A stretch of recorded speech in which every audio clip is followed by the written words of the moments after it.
So, Disney Plus. We've all heard of Disney Plus at this point, which I suppose is impressive. Ultimately, I mean, it was a brand new streaming service. We weren't really sure how it would all end up, how it would go, and that's why I think some of the information we're about to go over here is, quite frankly, fascinating. So I'll try to move this down here so that you guys can really absorb what we're talking about here. So, you've probably seen in the last couple of days, you've probably seen some people commenting, chiming in on Disney Plus and their numbers in 2024. So, check this out, man. This is coming from Luminant, and we've actually discussed Luminant a little bit in the past. Luminant is trying to establish itself as the new Nielsen, or at least on the level of Nielsen. They are an analytics company, okay?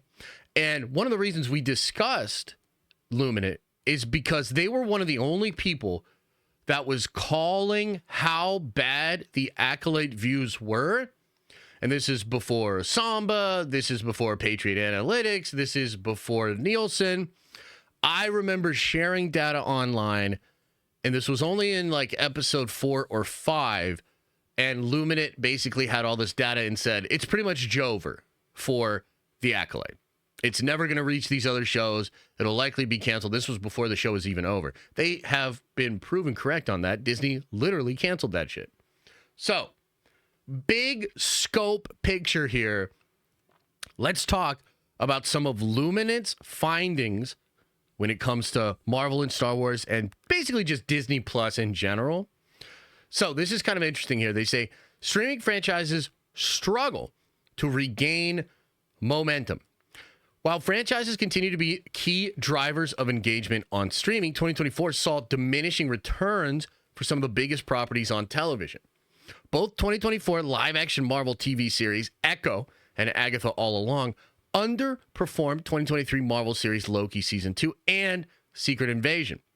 And the second season of Prime Video's Lord of the Rings of Power saw a 60% decrease in total. By the way, small side note, I was in a meeting last week with my manager and with Matt from Nerd of the Rings. And we were discussing the new Warhammer podcast because, spoiler alert, Warhammer is the next big thing and we're going all in on that shit. But Matt said in that meeting that he believed that Rings of Power had a 50% decrease in viewership in season 2. And I thought that was nuts. I was like, wait, what? Turns out it's even higher, 60%. That's crazy. Okay, so let's just look at this in chart form over here. It's kind of fascinating to see. Rings of Power season 1 in 2022. Holy. Rings of Power season 2 in 2024. Oh, man. Oh, man. Here's the Marvel shows in 2023. Loki Season 2 and Secret Invasion. Both decent numbers. By the way, consider that this is about on par, actually a little bit less, than Rings of Power Season 2. A lot of this stuff is relative, but it's very interesting nonetheless. Agatha All Along in 2024, measurably lower than Loki and Secret Invasion, and then Echo way lower in 2024 than Loki and Secret Invasion in 2023. Luminant goes on to say, the force is not with the Star Wars franchise. Again, something we absolutely knew, but it's good to have data that actually backs it up. Despite a promising start, Star Wars series The Acolyte was canceled by Disney and Lucasfilm shortly after its first episode finale. While mixed fan reactions were likely a factor, viewership for the show had waned, with a significant decrease after the first 2 episodes and into the finale. And Star Wars Skeleton Crew hasn't fared much better, with only one live-action Star Wars show set for 2025 and/or season 2. Disney should consider retooling its strategy to address the franchise's diminishing returns. Absolutely. These numbers are kind of freaking wild. This chart's a little bit too much for me. This, though, quite interesting. So consider this. This is the actual viewership numbers on chart for Ahsoka, The Acolyte, and Skeleton Crew. You can see that you do have a week 1 into week 2 bump for almost all the shows, which I do find kind of interesting, right? Like, I do find that to be kind of interesting. Now, this data could indicate that people in week 2 are catching up with week 1 and watching week 2, which is why, like, you see that bump there. But look at how big this bump is for Ahsoka. And then you have a fall off, pretty significant fall off, actually. But then around this time period, you gain into the finale. Okay. And that's very, very important. And also these numbers around here, around the 800 million minutes mark watch. This is, again, on par with a lot of season 2 of Rings of Power, just to keep it all in context. Okay. So when you go to The Acolyte, you have a much lower start, therefore a lower bump. But then this is where they said the show was over. You have a decline and then just more decline. So as opposed to Ahsoka, which, you get a little bit of a decline and then it builds back up, you have a decline and then even more decline. And then Star Wars Skeleton Crew, this is embarrassing. There's no way around it. This is embarrassing. You have a minor bump to over 200 minutes watch, and then you have a fall, and then you have an even greater fall. It's not as dramatic as the fall that Acolyte experiences, but that's because there wasn't a lot to lose. This is insanity. Okay, this is like crazy. Here's something that'll really shock you, though. IP familiarity breeds franchise strength. Intellectual property that can bring in a fan base from other media doesn't hurt. Percy Jackson and the Olympians, a late 2023 release, had the most minutes watched for a streaming original on Disney Plus in 2024. When I saw this blew my mind. This blew my mind. It's a known IP based on beloved novels, but only screen adaptation are 2 films from 2010 and 2013. And the franchise had never been given an author-approved faithful adaptation. Outside of Disney Plus, dystopian video game adaptation Fallout was a big hit for Prime Video, whereas the streamers Reacher and Cross delivered a different kind of familiar format, literary adaptations, detective mystery dramas. So this chart's kind of crazy, man. Like, this chart is quite interesting, and I think, do I have it? Yeah, I have it here pulled up so you can see it in detail. So the number 1 of the entire 2024 on the platform was Percy Jackson and the Olympians. Now, that seems pretty wild, right? And if you just read the article and you didn't really understand the numbers in context, you might be like, holy W, Percy Jackson. And I guess W indeed. But how big of a W? Let's talk about it. This show is only 3 to 4, it looks like basically 400 million minutes different than a show that we just talked about getting canceled and a show that we just talked about doing horrible numbers in comparison to the shows of the previous year and to shows that you would consider to be its competition. So make no mistake about it, even though Percy Jackson gets a W here, it is barely performing better than a show that was literally canceled. Then you have the second highest performing show on Disney Plus, and these are originals for their IP franchises. The Acolyte, the show that literally got canceled. Okay? And again, if you look at those charts and you look comparatively to the Marvel and Star Wars stuff of 2023, it's embarrassing. Then you have Agatha All Along, which, like, at some point, like, sure, it's much cheaper than Acolyte and the Olympians. It probably costs about a quarter, maybe a fifth of what those other shows cost. But what does it cost the Marvel brand that Agatha All Along and Echo, the 2 major shows from last year, highly underperform from their competition and other streaming services and from the previous year's shows, including Secret Invasion? That's crazy. Okay. Echo, again, similar story. Now, X-Men 97, this is kind of wild to me.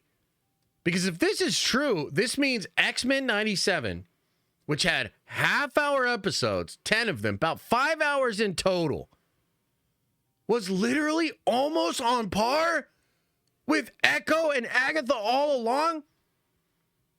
That's insanity. Oh my God. Marvel fans should be super excited about X-Men 97's performance. And I think this almost guarantees that when X-Men 97 Season 2 comes out, you're going to have a big boost in numbers. But anyway, that's not really the point of this segment here. Let's keep going.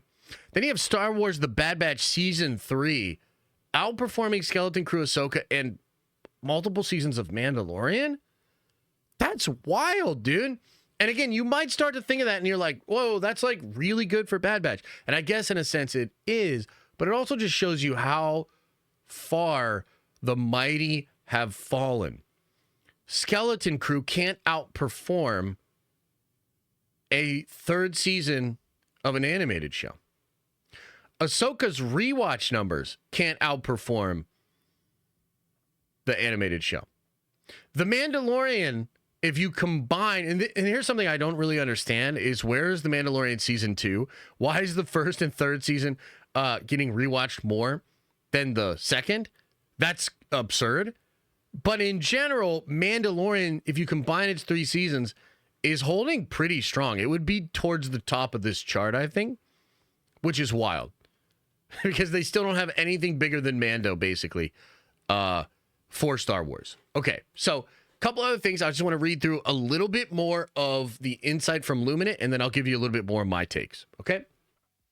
So, this week we highlight a segment from Luminate Film and TV 2024 year-end report. The report showcases some of the most important trends impacting global entertainment industry.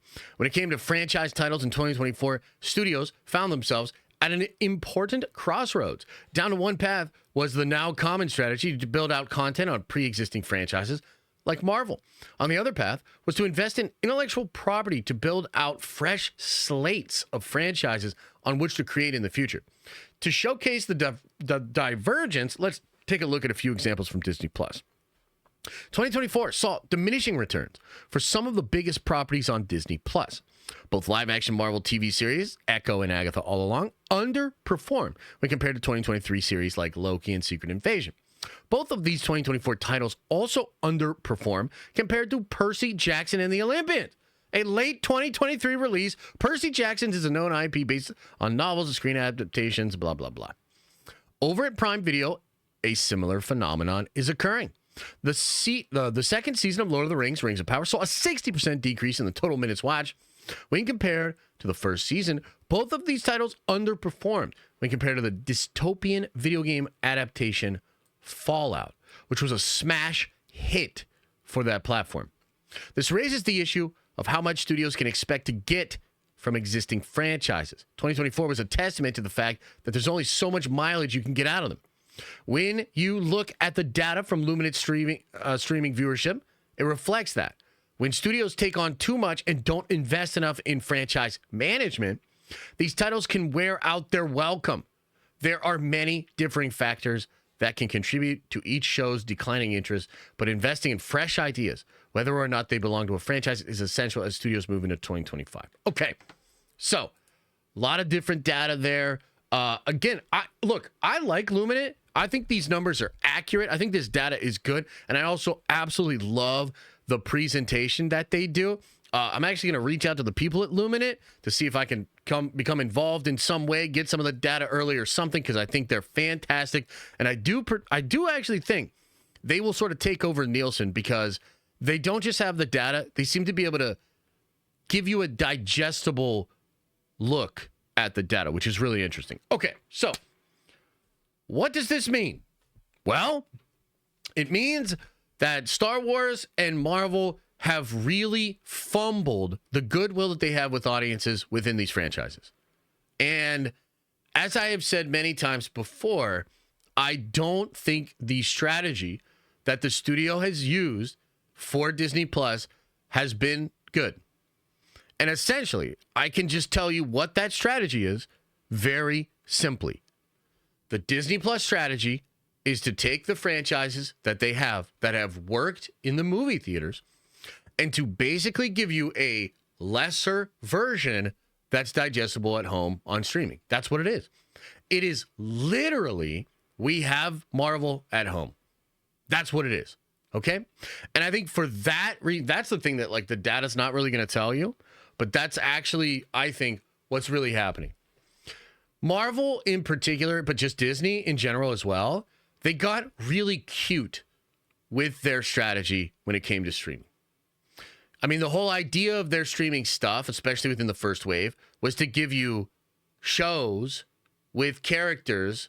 I mean, Wanda's a really popular character, but like, let's be real. Was Wanda really what she was before WandaVision? Before Multiverse of Madness? Before like the Wanda fandom really took off? I'm not really sure. I mean, you look at all of the movies she's in, and I think she's pretty far down the call sheet. I love Elizabeth Olsen, but she's pretty far down the call sheet. I would actually argue that Vision was even more popular than she was. And so the WandaVision show, I thought, really did catch fire, and it was really interesting, but it's still conceived of as a lesser than movie experience. And frankly, man, when I look back at WandaVision, not to be a total hater, but a lot of the success that show saw was actually rooted in the Marvel fandom, the different theories, and the speculation that channels like myself, that channels like New Rockstars, that channels like Heavy Spoilers did. You really should appreciate what all of those channels and what the state of the fandom was to really cause that show to do as well as it did. And then from there on out, you begin to see the pattern of it just not being as cool as the movies, of it being a little sloppy compared to the movies because they didn't even have showrunners. They had different kind of writers. They were running these things like they were television shows, and it just didn't work. And if you look at Star Wars, I think you have a similar situation going on where they're trying to figure out how to do a television show at the scale of Star Wars that wouldn't necessarily replace or impede on the experience of seeing a Star Wars movie. And I think that is generally what started the problem. And I think this problem was compounded by volume. There was just so goddamn much content. And a lot of it's goobly glob. And one of the things you'll notice is like, there's no Kenobi on that chart for 2024 rewatching. There's no Book of Boba Fett on that chart, right? There's literally no Marvel shows that predate 2024 on the top charts, including Loki. So these shows are conceived of in a way like they're a product that is inherently lesser than and ancillary. And I think the fans just basically caught on. And I think the fans were like, yeah, I don't know, man. I think I'm probably chill on that. I think I'm probably good on that. And then when there's just so much of it and it doesn't feel like it's the most important thing, the fatigue sets in, the fan base grows tired, and they go away. Okay? Now, it's a complicated issue, but at the end of the day, I really think that's generally what happened. And another aspect of the amount of volume was that you super fatigued your audience. I mean, frankly, if we had cut the Disney Plus shows in half, you might still have the problems you're having right now, but I don't know that they would be as extreme as they are now. Where, like, frankly, when it comes to Marvel, you have fatigued people so much of the Marvel formula or the MCU formula that the most hyped up shit moving forward is happening separate to that formula. Like, literally, like Daredevil Born Again is being hyped up because it actually doesn't feel like the MCU. It's getting hyped up because it feels like the Netflix show, right? That is bad. Like, that is not great. When you look at what Fallout did, and I think it's really interesting that they bring up the Fallout example. Fallout is a video game franchise, doesn't really have live action adaptations. And so a couple of things happen when you do a Fallout show. Number one, it's the Fallout show. It's not like the seventh Fallout fall off. It's not like the 7th Fallout live action series that Disney has printed in the last 4 years.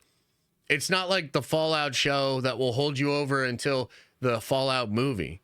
No, it's the fucking Fallout show, right? So it galvanizes the entire fan base of that IP. And it also, I think, signals to casuals and to people that just like good TV that, like, this is the most important thing, right? And so, you know, I have a roundabout way of saying that Disney needs to drastically change the strategy. And even though we're about to talk about Friendly Neighborhood Spider-Man, and I'm about to talk about how I might have been wrong, I'm excited to see the show. Holy cow, maybe Marvel really can deliver quality. It's still not going to solve the problem that they currently have.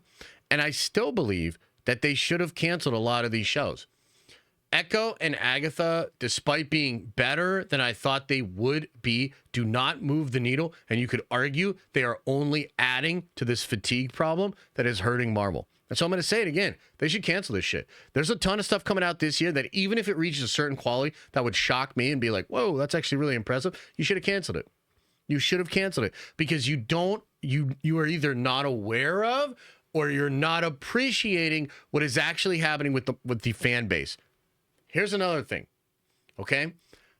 I do this for a living, and I've had to endure some of the most difficult years of my entire life because of this situation. And don't fucking cry for me because my life's still really fucking good. I'll admit that, very privileged. But the point is, bro, I'm not just talking out of my ass.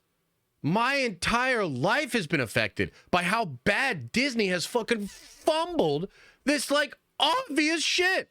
It's insane. So it's not just that I'm a fan. It's that I do this shit. And you have literally affected my life with how bad you have fumbled this. So there's a part of this that's me literally desperately pleading. Don't do this shit anymore. Stop with the second, third tier characters. Stop with the mentality of like, well, this could be interesting with this angle and it would serve this purpose and maybe some people would like it. Fuck that, dude. You have 75 plus years of Marvel Comics history. You've got like 60 plus years of Star Wars. You can go see what are the highest selling books, the highest selling characters for merch. What the fuck are you doing? Make really dope shit, high scale, with incredibly popular characters. That's the way out of this. And then one last final point on this. This is why Warhammer will win. Okay? This is why Warhammer will win. Because Disney doesn't understand how much they have fatigued the main audience, the wide audience, people in general. They have fatigued them of franchises, of formulas, of brands, all of it. It's all, the Fallout is winning, and it is a violent, post-apocalyptic, like R-rated romp.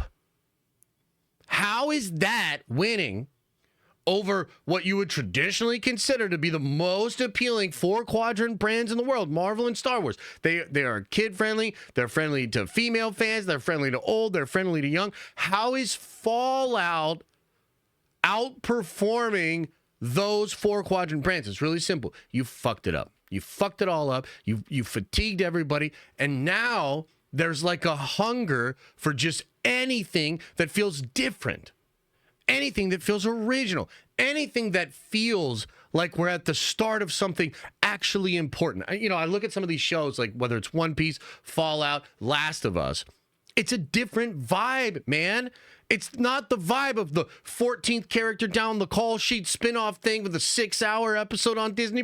Nobody gives a shit about that. People want to experience actual worlds. People want to experience like well thought out stories that have the hopes and dreams of generations of motherfuckers that have added to the lore, to the love of a thing. They want to feel like they're living in a moment. They're experiencing a big deal. You can't piecemeal it out anymore, man. It's not working. So that is why Warhammer is going to win. Take advantage of a situation that is currently the state of big IP entertainment. And frankly, Disney did this to themselves. And I do think that there's room for a pivot here. And I do think there's room for them to alter the course. but I don't know how much damage has actually been done. And the data continues to actually shock me. Like, it might be even worse than what I think. And I wonder what the data will say at the end of 2023, or rather 2025. What will the data say then? What's going to be in the top 10 then? Marvel better hope Daredevil pops really big. Because a lot of these other things, they don't pass the smell test to me. You know? So, as somebody that has literally had to endure this and like legitimately lived through this shit, my God, man. Because the other thing that's wild, and I feel like I'm really fucking rambling. This is like a 25-minute segment. The thing that's really wild is Disney has to have even better data than this. They have to. They have to. So why can't they figure it out? Right? It's crazy. It's crazy. Anyway, there's a very long segment.